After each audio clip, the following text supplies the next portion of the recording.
Back once again to Asia cup special. हम ये बात कर रहे थे कि इनफॉर्म प्लेयर ऊपर से हमने उनकी जल्दी आउट कर दिए थे, लेकिन उसके बाद फिर राजापक्षा ने शानदार इनिंग्स खेली। अभी तक 44 रन बना चुके हैं। In fact make that 45 of 32 ball. जितनी तारीफ की जाए इनकी कम है। राजापक्षा की नीचे से आकर प्रेशर लगा हुआ था। श्रीलंका की प्लानिंग की भी तारीफ बनती है यहाँ पर। नहीं, मैं तो ये पहले भी कहा था कि श्रीलंका है ना सारों से अच्छी क्रिकेट खेली है एशिया कप में।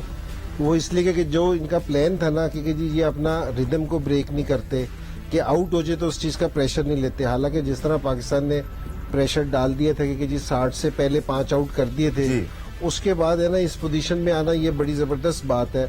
और ये कि जी इन्होंने अपना गेम नहीं चेंज किया। अगर ये राजापक्षे खड़ा रहा, इसने अपने स्ट्रोक्स खेलने हैं, ये स्ट्रोक्स नहीं रोकते। बेशक इनकी 2 विकेटें और भी गिर जाती ना तो इन्होंने अपने स्ट्रोक्स नहीं खेलने थे।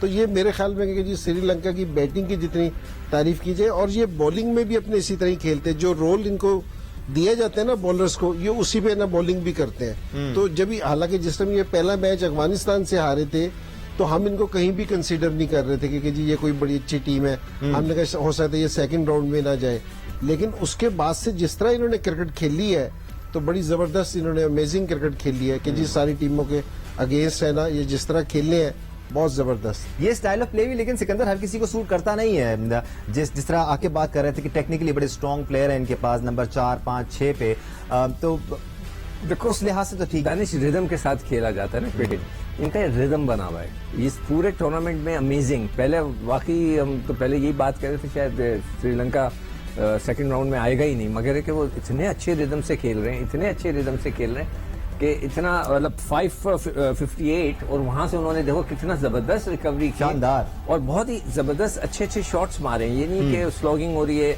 बहुत खूबसूरत शॉट्स मारे। अभी जो एक छक्का उसने उसको मारा है नसीम शाह को extra cover sorry long off पे, बहुत ही खूबसूरत। और उसने दूसरी पौड़ियों पे भेजा जहाँ पे भट्टी साहब बैठे हैं ना, उस तरफ मारा है उसने। नहीं, भट्टी साहब तीसरे फ्लोर पे हैं। अच्छा, ये सेकंड पे गया। हम श्रीलंकन फैंस की बड़ी तादाद देख रहे हैं इस वक्त दुबई क्रिकेट स्टेडियम में, जो यकीनी तौर पर बहुत खुश होंगे अपनी टीम की परफॉर्मेंस से। अतीक रहमान श्रीलंकन काउंसिल कराची में मौजूद हैं। कुछ फैंस से उन्होंने बात की है, क्या राय है उनकी, आइए दिखाते हैं आप।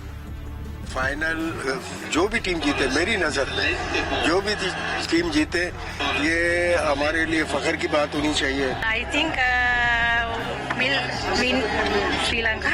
For me, it's very difficult because I'm half Sri Lankan and half Pakistani, so I can't support any team, frankly.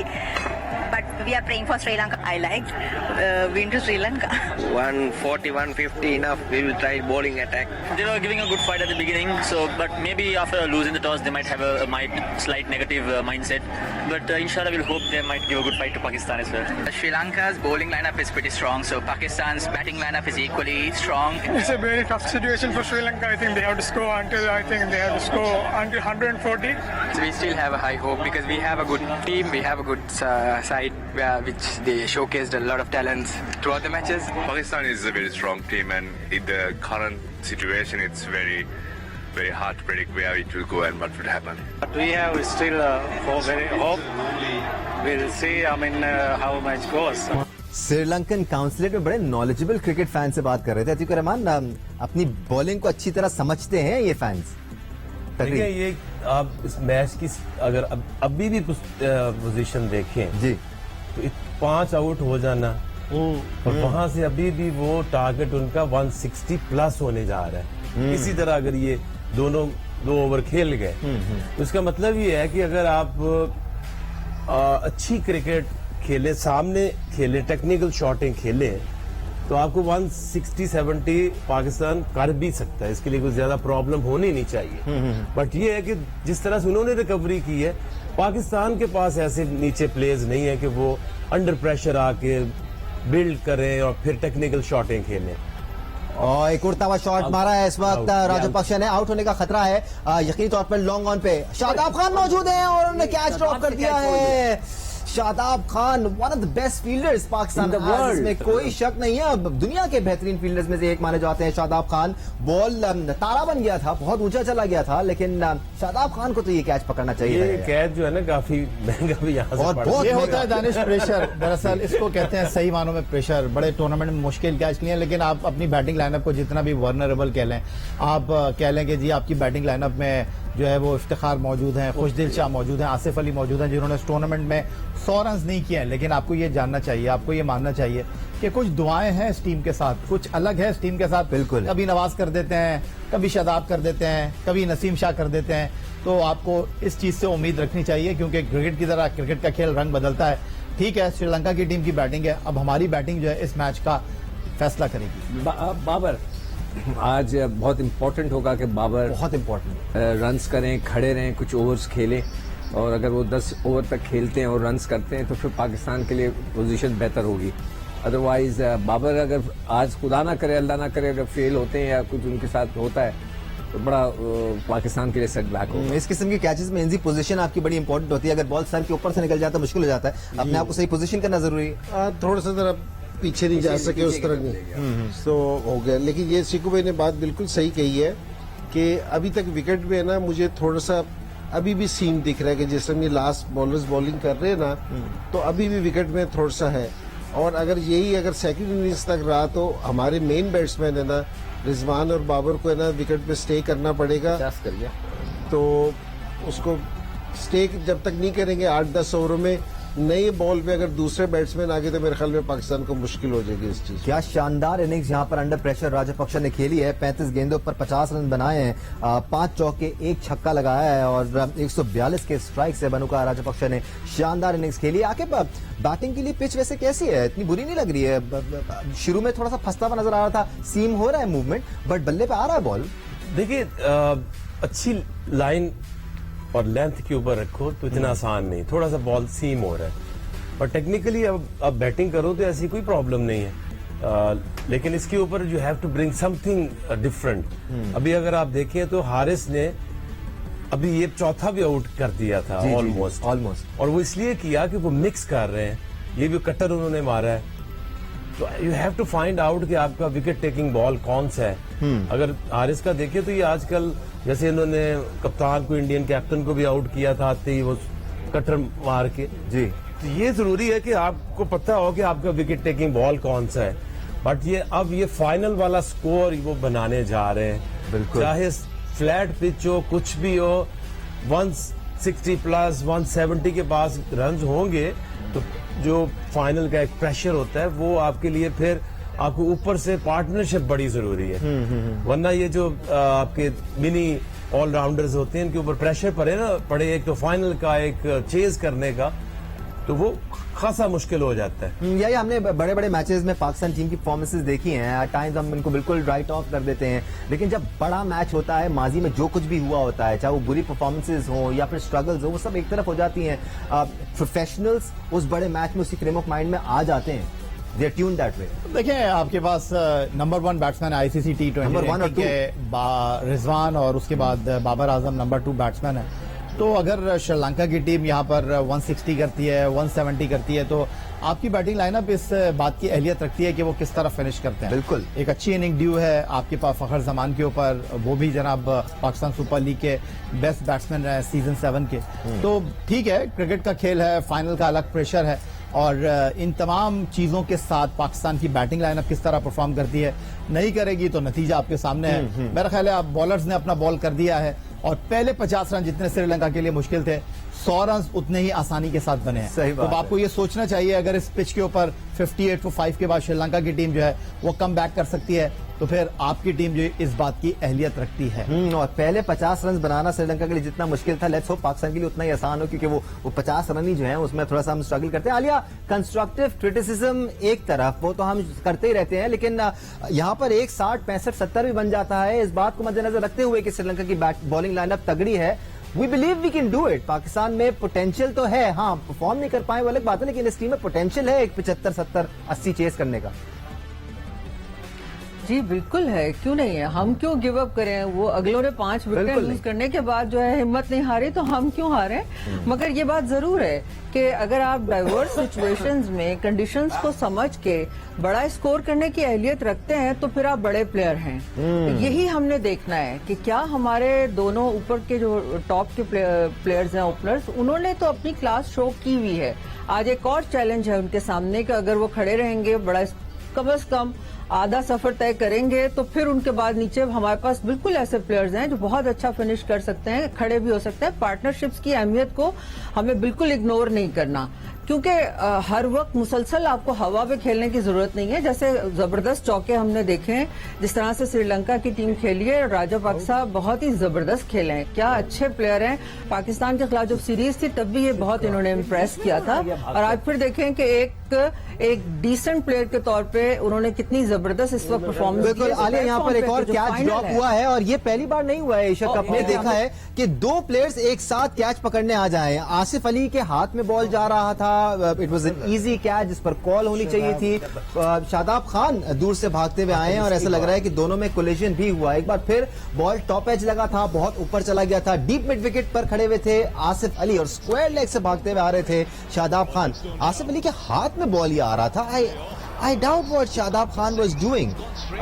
इंजी, क्या कॉल होती है? जी, कॉल करनी चाहिए थी, और मेरे ख्याल में दोनों हवा में देख रहे थे, दोनों को आइडिया ही नहीं हुआ कि जी क्या करना चाहिए, और छक्का हो गया। ये छक्का हो गया। ये क्रूशियल 6 रन है। ये दो कैचेज है ना, ये पाकिस्तान को ना आखिर में जिस तरह हम स्कोर चेज कर रहे होंगे ना, तो जिस तरह इंडिया के मैच में भी जो फखर ने 2 मिसफील्ड की थी जी, वो 8 भारी पड़ी थी हमें, वो भारी हमें पड़नी शुरू हो गई थी, क्योंकि जिस टाइम हम देख रहे थे। तो ये भी जो है, ये भी हमें ना मुश्किल लगेंगे, क्योंकि आगे ये बिल्कुल सेट बैट्समैन है, तो ये आगे भी स्कोर कर सकते हैं। तो ये क्रूशल है, क्योंकि जी 170 आप चेज कर रहे हैं, 175 या 160, इसमें बड़ा फर्क है, क्योंकि जी प्रेशर बहुत ज्यादा आता है। तो मेरे ख्याल में ये थोड़ा सा जरा ख्याल करना चाहिए। सिकंदर, वजह इस टूर्नामेंट में ये कई बार हुआ है कि एक कैच के लिए आपके 3 फील्डर गए हैं, उस वक्त कैच हो जाते थे। साल में हम नहीं देखते ये चीजें। वो जो सिकंदर बख्श साहब पूछते हैं ना कि क्या कर रहे हैं अब्दुल मजीद साहब, तो बात दरअसल ये कि कॉल होनी चाहिए, और क्रिकेट के खेल में इस तरह की किसी एक फर्द को तो यहाँ ब्लेम नहीं कर सकते। इंटरनेशनल स्टार्स खेल रहे हैं भाई, नेशनल टीम के बहुत बार ऐसा फील्डिंग कोच को आप क्या कहेंगे? छोड़ दो, लड़कों को पता होता है, मगर मेरे ख्याल से इंटरनेशनल प्लेयर को हम बताएंगे कि भाई कॉल करनी है आपने। स्कूल में जो चीज सीखी जाती है, हो सकता है वो हवा में देखते जा रहे हो, मगर ये कि उसको एक नजर ना, कॉल या इट्स माइंड, उसको आइडिया होना चाहिए कि ये लॉन्ग ऑन की तरफ जा रहा है, खुद ब खुद। आई कैंट बिलीव कि इंटरनेशनल प्लेयर्स के लिए हम ये डिस्कशन कर रहे हैं। नहीं, इसको खुद ही अंदाजा होना चाहिए ना। ऐसी चीज जैसे शादाब जैसा फील्डर है जी, आप ना एक सिचुएशन से निकलते जहां आप बहुत कंफर्टेबल है जी, फिर आप एक ऐसी सिचुएशन में आ रहे हैं कि आप कुछ मार पड़नी शुरू होती है, नर्व्स है बेसिकली, तो वो फिर नर्व्स और प्रेशर आना शुरू हो जाता है। और ये भी वही है कि आप अवेयर नहीं है पूरी ग्राउंड में, दोनों ऊपर देख रहे हैं। जब भी आप कैच बाउंड्री की तरफ जाता है तो आप कम से कम अपनी बाउंड्री भी देखते हैं कि मैं कितना दूर हूँ, कितना पास है, पोजीशन बिठाते हैं। या तो वो जो कैच ड्रॉप है उसके बाद वो ही wanted to take a catch, बस वो भाग गया पीछे बगैर देखे। मैं यही कह रहा हूँ कि इस टूर्नामेंट में पहली मर्तबा ऐसा नहीं हुआ है। इस टूर्नामेंट में तवातुर के साथ ऐसा होता रहा है। लास्ट मैच में भी हसन अली ने कैच किया था, इफ्तिखार उनसे टकरा कर निकल गए थे। तो आपको बात करनी चाहिए कि ये क्या हो रहा है, आपको कॉल करनी चाहिए जो कैच लेने के लिए जा रहा है। फखर जमान ने जो टकराव किया था खुजर शाह के साथ, उन्होंने कैच फिनिश कर लिया था। इससे पहले दोनों बार कैच हो गए थे। और ये भी आप अगर देखें तो आसिफ अली का सीधा कैच था उनके हाथ में था, जब उनसे टकराए आकर शादाब, तो गेंद बाहर चली गई। वही आलिया, आप देखिए कैच ठीक है, वैल्यूबल था, राजापक्षे का कैच था, वो शायद आखिरी ओवर में 1-2 चौका और लगा दें, लेकिन वो जो छक्का हमने खाया है वो बैड है। तो दूर से भागते हुए हैं और बकायदा हवा में थे जब टकराए हैं आसिफ अली से। सर्वर पे चोट तो नहीं आ गई? शोल्डर में लगी है। हाँ, बिल्कुल, ये स्ट्रगलिंग बिल्कुल। अनफॉर्चुनेटली ऐसा हुआ है। जाहिर है कि वो दोनों प्लेयर्स को जानबूझ के तो नहीं किया होगा उन्होंने, यकीनी तौर पे, लेकिन इससे पहले जो बात थोड़ी डिस्कस करने वाली है वो ये है कि आपने बॉलिंग देखी हमारी। अब आप एकदम से जब राइट एरियाज में बॉल नहीं फेंकेंगे, इतने लूज शॉट्स, लूज बॉलिंग करवाएंगे, कहीं हाफ वॉलीज दे रहे हैं। वो नसीम शाह को जो छक्का पड़ा वो पैड पे अगर आप स्लो बॉल दे रहे हैं तो आसानी से स्कोर हो जाएगा। तो कहने का मकसद है कि ये बहुत देर तक कंसिस्टेंटली परफॉर्म करना और अपने नर्व्स को मेंटेन करना कि अभी जब तक मैच खत्म नहीं होता, मेरी जॉब डन नहीं हो जाती, तो इजी नहीं ले सकते। ठीक है, नए बॉल के साथ तो आपको हमेशा आपको एज होती है, आपको विकेटें मिलती हैं, उसके बाद फिर आपकी स्किल का, आपकी नर्व्स का ये टेस्ट शुरू हो जाता है, जो कि अब इस वक्त चल रहा है पाकिस्तानी टीम के ऊपर। लेकिन इसके बाद पाकिस्तानी बैटर्स के ऊपर बात आ जाएगी कि वो इस प्रेशर को कैसे लेंगे, किस तरह से वो इसको डिजाइन करके आएंगे। एक बात बीच में आ रही थी जिस पे मैं कहना चाह रही थी कि हमारी मैनेजमेंट भी तो बाहर बैठी है ना। हम मैं खासतौर पे इंजी सीनियर है, उनसे ये कहना चाह रही थी कि हमारे कप्तान के ऊपर तो हम बात कर रहे हैं ना कि जैसे बॉलिंग चेंजेस की या फील्डिंग चेंजेस की, वॉट एवर, लेकिन हमारी मैनेजमेंट भी तो बाहर बैठी है। क्या वो कोई सिग्नल नहीं दे सकते या वो कोई मैसेज नहीं दे सकते? हमने दूसरे कोचेस को देखा है, वो मुसलसल जो है वो निगाहें रखी होती हैं या मुसलसल वो कोई ना कोई साइन दे रहे होते हैं। तो थोड़ा सा होना चाहिए ना ऐसा जी?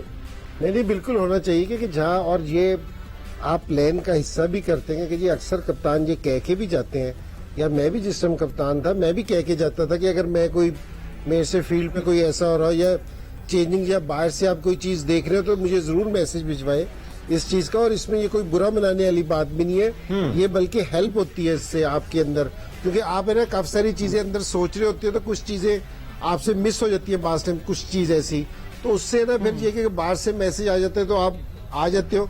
मेरे ख्याल में शोर के जी आकिब भी जिस तरह लाहौर कलंदर की करता होगा तो बाहर से मैसेज चला जाता है ऐसा कि किसी आकिब की तो कोई बात ही नहीं सुनता है।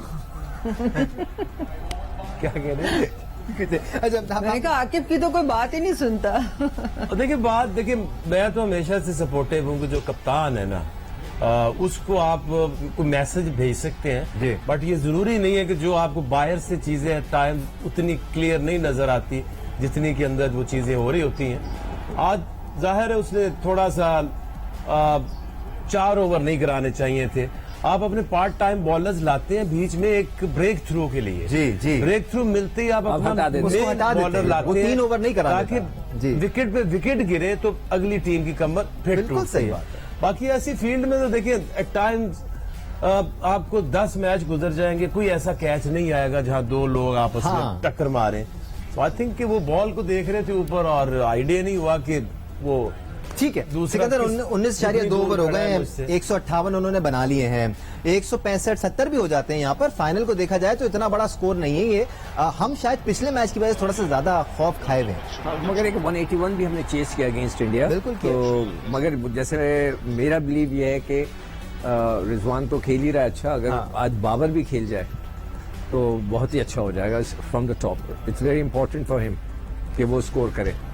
और ये इंजी भाई आज आ रहे हैं 4 नंबर पे फिर दो सिचुएशन देखते क्या है, ऊपर वाले दो क्या करते हैं। मैं करना क्या था, एक तो जो हमारी तवक्को थी ना, हम 160-70 श्रीलंका को करता हुआ देखना चाह रहे थे जी, लेकिन जिस टाइम पाकिस्तान ने 58 रन पे 5 आउट कर दिए थे ना, उसके बाद हम तवक्को नहीं कर रहे थे कि ये 160 सोच रहे थे सर, ठीक है जी।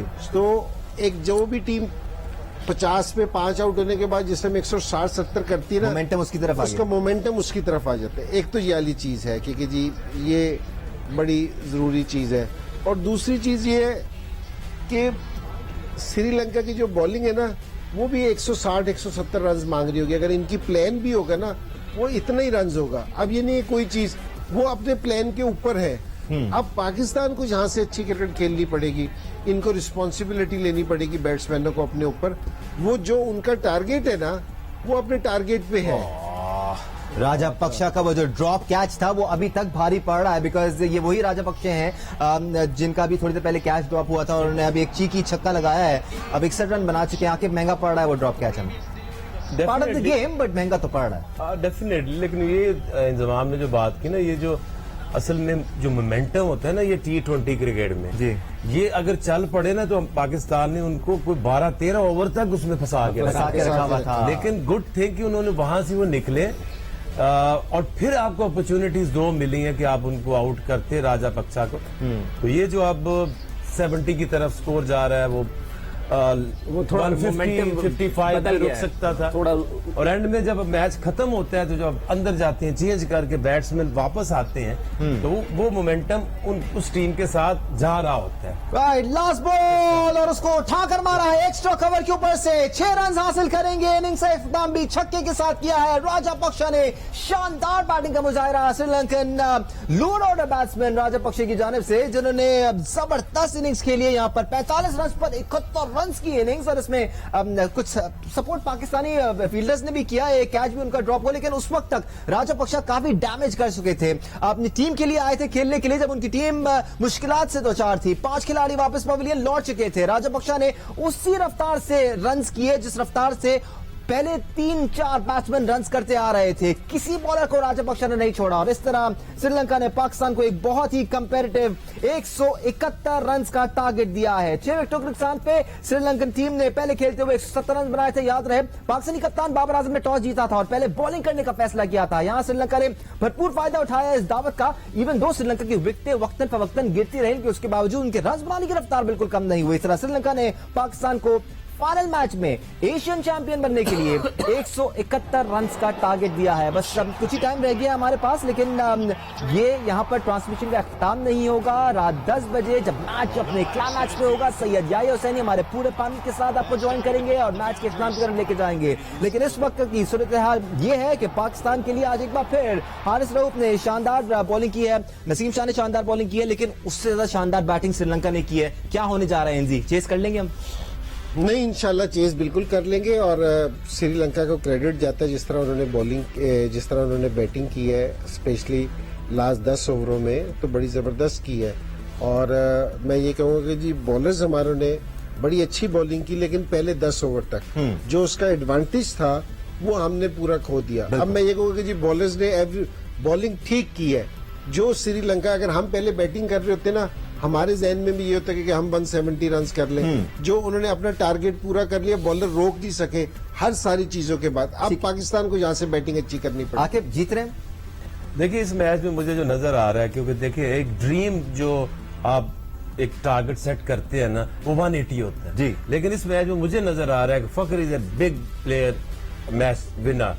अगर फखर जमान की तरह खेले तो वो मैच विनर है। फखर या मैन ऑफ द मैच होगा या आई डोंट नो क्या होगा, या उसके अलावा और कुछ हो नहीं सकता क्योंकि उन्होंने खेला है। ठीक है, खत्म हो गया। बाकी बातें आपको 10 बजे करेंगे। सही जाए सनी आली रशीद, आप सबका बहुत शुक्रिया। आपका शुक्रिया देखने के लिए। दुआएं तेज कर दें क्योंकि पाकिस्तान ने 171 रन बनाने एशियन चैंपियन जीतने के लिए बनाएंगे हम इंशाल्लाह। एक ब्रेक के बाद हेडलाइंस जियो न्यूज देखते रहें।